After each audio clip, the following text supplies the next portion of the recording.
नमस्कार। जब तक जीना तब तक सीखना, अनुभव ही सर्वश्रेष्ठ शिक्षक है।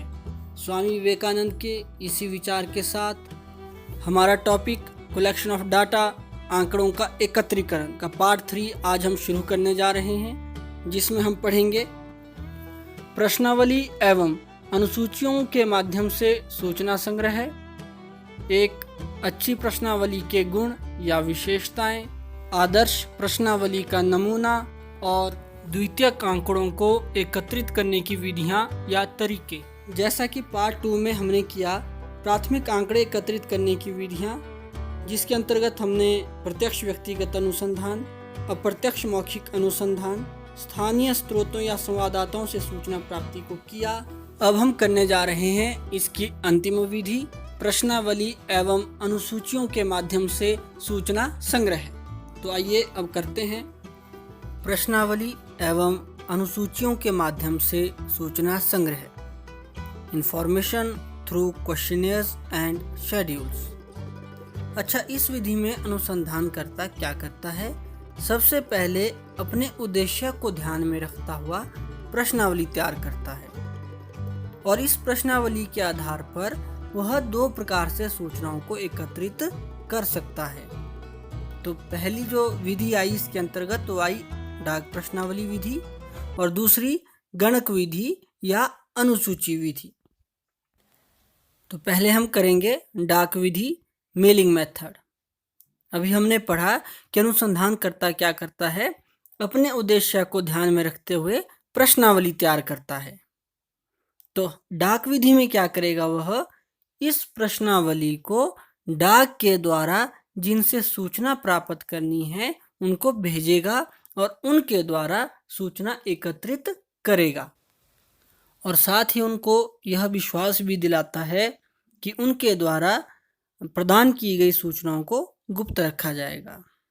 तो इसे हम इस प्रकार लिख सकते हैं, डाक विधि।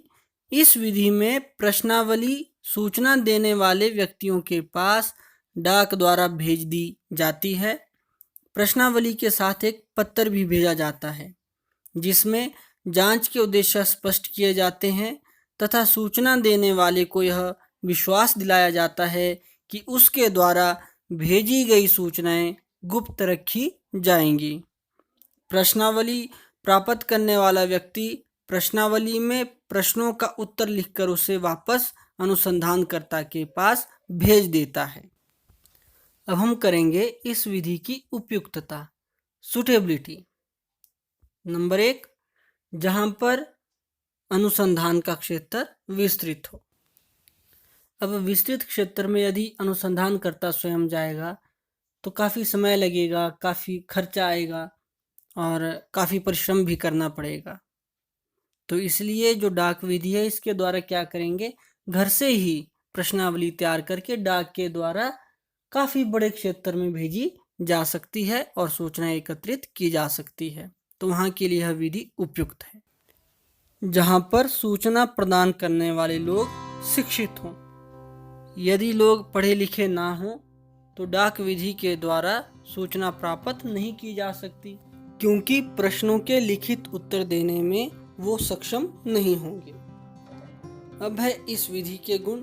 यह विधि विस्तृत क्षेत्र के लिए प्रयोग में लाई जाती है।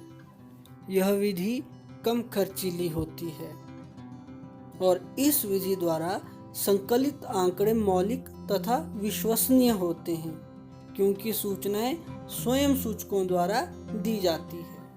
अब है डाक विधि के अवगुण।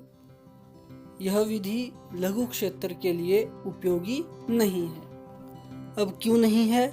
क्योंकि जितने में अनुसंधानकर्ता प्रश्नावली तैयार करेगा, डाक के द्वारा भेजेगा और उनके प्राप्त होने का इंतजार करेगा, उतनी देर में तो खुद ही वह प्रत्यक्ष रूप से जाकर आंकड़े प्राप्त कर सकता है। इस विधि का एक अन्य अवगुण यह है कि सूचना देने वाले अधिकतर व्यक्ति उदासीनता के कारण प्रश्नावलियों को वापस ही नहीं भेजते। जो भरकर वापस भेजते हैं उनमें से अनेक अपूर्ण होती हैं। इस विधि में लोचशीलता नहीं पाई जाती, क्योंकि अपूर्ण सूचना प्राप्त होने पर पूरक प्रश्न नहीं पूछे जा सकते। जो एक बार प्रश्नावली तैयार हो गई वो हो गई, उसमें कोई परिवर्तन फिर नहीं किया जा सकता। इस विधि का उपयोग सीमित है क्योंकि इसके अंतर्गत केवल शिक्षित व्यक्तियों से ही आंकड़े प्राप्त किए जा सकते हैं। यदि सूचकों में पक्षपात की भावना होगी तो अशुद्ध सूचनाएं ही उपलब्ध होती हैं। अब हम करेंगे गणक विधि, इन्यूमरेटर्स मेथड। पहले हमें यह जान लेना आवश्यक है कि गणक इन्यूमरेटर्स कौन है। गणक उन व्यक्तियों को कहा जाता है जो आंकड़े संकलन करने में अनुसंधानकर्ता की मदद करते हैं। इनको स्पेशल ट्रेनिंग दी गई होती है और ये स्वयं जाकर सूचना प्राप्त करते हैं, अर्थात अनुसंधानकर्ता के द्वारा जो प्रश्नावली तैयार की जाती है उन्हें लेकर ये स्वयं सूचकों से भरवाते हैं, इसलिए ये प्रश्नावलियां फिर अनुसूचियां कहलाती हैं। तो प्रश्नावली और अनुसूची में भी अंतर स्पष्ट हो जाता है कि जब अनुसंधानकर्ता डाक विधि के द्वारा प्रश्नावली को भेजता है और सूचक स्वयं उसे भरते हैं तो डाक विधि कहलाई, और जब गणकों के द्वारा स्वयं उन प्रश्नावलियों को सूचना प्राप्त करके भरा जाता है सूचकों से तो उसे हम गणक विधि कहते हैं। तो अब इसे हम इस प्रकार भी लिख सकते हैं। इस विधि में अनुसंधान के उद्देश्य को ध्यान में रखकर एक प्रश्नावली तैयार कर ली जाती है। इन प्रश्नावलियों को लेकर सूचना देने वाले व्यक्तियों के पास गणक स्वयं जाते हैं। इस प्रकार की प्रश्नावली को जो गणक स्वयं सूचकों से प्रश्न पूछकर भरते हैं अनुसूचियां कहा जाता है। अतएव इस विधि में गणक संबंधित व्यक्तियों से पूछताछ करके अनुसूचियों को स्वयं भरते हैं। अब है गणक विधि की उपयुक्तता, सुटेबिलिटी कि कहाँ के लिए उपयुक्त है। तो यह विधि विस्तृत क्षेत्र के लिए उपयुक्त है जहाँ गणक निपुण और निष्पक्ष हैं, और जब गणकों को अपने अनुसंधान क्षेत्र के सूचकों की भाषा, रीति रिवाज और स्वभाव का भली भांति परिचय है। अब है गणक विधि के गुण। इस विधि द्वारा काफी विस्तृत क्षेत्र से भी सूचना प्राप्त की जा सकती है। सूचना देने वालों का शिक्षित होना अनिवार्य नहीं है। इस विधि द्वारा संकलित आंकड़ों में शुद्धता पाई जाती है। इस विधि में गणकों का सूचकों से व्यक्तिगत संपर्क रहने के कारण जटिल प्रश्नों के शुद्ध और विश्वसनीय उत्तर प्राप्त हो सकते हैं। इस विधि में व्यक्तिगत पक्षपात की संभावना काफी कम होती है। अब है इस विधि के अवगुण। यह विधि अधिक खर्चीली है। और क्यों खर्चीली होती है? क्योंकि विस्तृत क्षेत्र में इसका एक तो प्रयोग किया जा रहा है और दूसरा हमें जो गणक चाहिए वो कैसे चाहिए? प्रशिक्षित चाहिए। अगला, योग्य गणकों की अनुपस्थिति में आंकड़े इकट्ठे करना मुश्किल हो जाता है। इस विधि में गणकों की नियुक्ति तथा प्रशिक्षण में अधिक समय लगता है, इसलिए आंकड़ों के संकलन में देरी हो जाती है। यदि गणक पक्षपातपूर्ण हुए तो आंकड़ों में शुद्धता नहीं होती। तो जब हम प्रश्नावली एवं अनुसूचियों के माध्यम से सूचना संग्रह करते हैं, प्राथमिक आंकड़े एकत्रित करते हैं, तो चाहे वो डाक प्रश्नावली विधि हो या गणक विधि हो, हम दोनों में ही प्रश्नावली तैयार करते हैं। तो एक जो अच्छी प्रश्नावली है उसकी क्या विशेषताएं होती हैं या उसमें क्या गुण होने चाहिए, तो अब हम इसे करेंगे। और यह प्रश्न एनुअल एग्जाम्स में कई बार पूछा जा चुका है। तो करते हैं अब एक अच्छी प्रश्नावली के गुण, और ये गुण आप स्वयं बताते चलेंगे। प्रश्नों की संख्या, प्रश्न कम पूछे जाने चाहिए या ज़्यादा? कम इसलिए कि अगर कम क्वेश्चंस होंगे तो जवाब देने में आसानी होगी, सुविधा होगी, बोर नहीं होंगे। तो पहला जो गुण है वो है प्रश्नों की कम संख्या। प्रश्नावली के प्रश्नों की संख्या अनुसंधान के क्षेत्र के अनुसार होनी चाहिए, परंतु जहाँ तक संभव हो इनकी संख्या कम से कम होनी चाहिए। अच्छा, प्रश्न कैसे होने चाहिए? सरल या जटिल? सरल, क्योंकि आसान प्रश्न होंगे तो उत्तर भी आसानी से मिल जाएगा, और प्रश्न कठिन होंगे तो फिर कतराएंगे, प्रश्नावली को अधूरी छोड़ देंगे। तो प्रश्नावली का दूसरा गुण है सरलता। प्रश्नों की भाषा सरल तथा स्पष्ट होनी चाहिए। प्रश्न छोटे होने चाहिए। प्रश्न लंबे तथा जटिल नहीं होने चाहिए। अगला गुण करेंगे हम कि प्रश्न कैसे होने चाहिए, उनका क्रम कैसा होना चाहिए।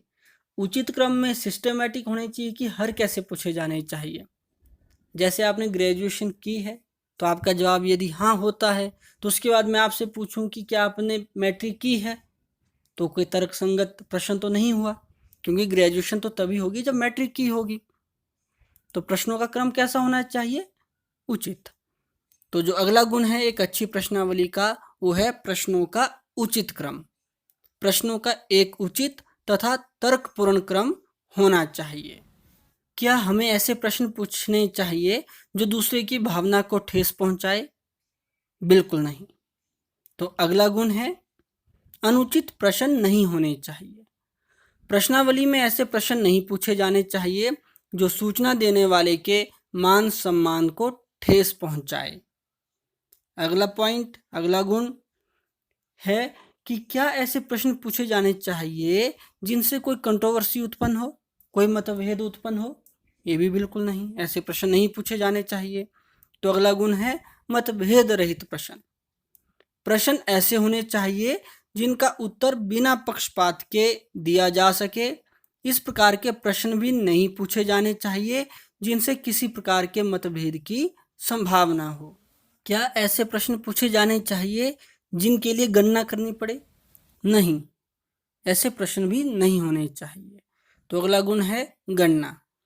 इस प्रकार के प्रश्न नहीं पूछे जाने चाहिए जिनमें उत्तर देने वाले को किसी प्रकार की गणना करनी पड़े। गणना करने का कार्य अनुसंधानकर्ता को स्वयं करना चाहिए। क्या जो प्रश्नावली तैयार हो रही है उसका पूर्व परीक्षण, प्री टेस्टिंग की जानी चाहिए? हाँ, बिल्कुल सही, की जानी चाहिए। क्योंकि यदि कहीं पे किसी क्वेश्चन का आंसर देने में प्री टेस्टिंग में कमी हो रही है, गलती हो रही है, तो उस प्रश्नावली को दोबारा चेंज किया जा सकता है पहले, बाद में तो नहीं कर पाएंगे। तो पूर्व परीक्षण करना जरूरी है। तो इसका जो अगला गुण है वो है पूर्व परीक्षण। प्रश्नावली को अंतिम रूप देने से पूर्व उसका पहले से ही परीक्षण कर लेना चाहिए। यदि उनके उत्तर में कोई कठिनाई महसूस की जाती है तो उसमें आवश्यकता अनुसार परिवर्तन कर दिया जाना चाहिए। क्या ऐसे प्रश्न भी पूछने चाहिए जिससे सत्यता की जांच की जा सके कि जो जवाब दे रहा है सूचक वो बिल्कुल सही दे रहा है या वो कहीं झूठ तो नहीं बोल रहा? घुमा फिरा के प्रश्न पूछने चाहिए कि नहीं? हाँ, बिल्कुल सही, पूछे जाने चाहिए। तो सत्यता की जांच अगला इसका गुण है।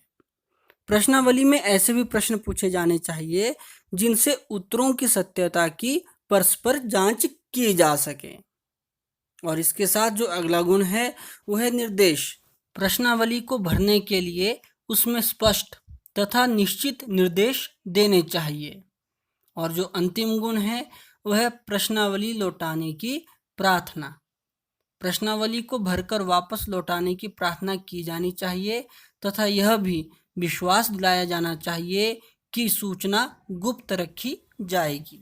इन्हीं गुणों के आधार पर अब आपके सामने एक स्पेसिमेन दिया गया है आदर्श प्रश्नावली का, जो कि हिमाचल प्रदेश में 11वीं कक्षा के अर्थशास्त्र के विद्यार्थियों के व्यय करने के ढंग से संबंधित है। इस प्रश्नावली के निर्माण में आदर्श प्रश्नावली के सभी गुणों का ध्यान रखा गया है, जैसे कि प्रश्नों की कम से कम संख्या, सरल प्रश्न, उनका उचित क्रम, बिना मतभेद वाले प्रश्न, निर्देश साथ में दिया गया है और पूर्व परीक्षण भी इस प्रश्नावली का किया गया है। तो यह प्रश्नावली एवं अनुसूचियों के माध्यम से सूचना संग्रह है। प्राथमिक आंकड़ों को एकत्रित करने की अंतिम विधि थी। 3 विधियां हम पिछले पार्ट में कर चुके हैं और अब हम करेंगे द्वितीयक आंकड़ों को एकत्रित करने की विधियां या तरीके।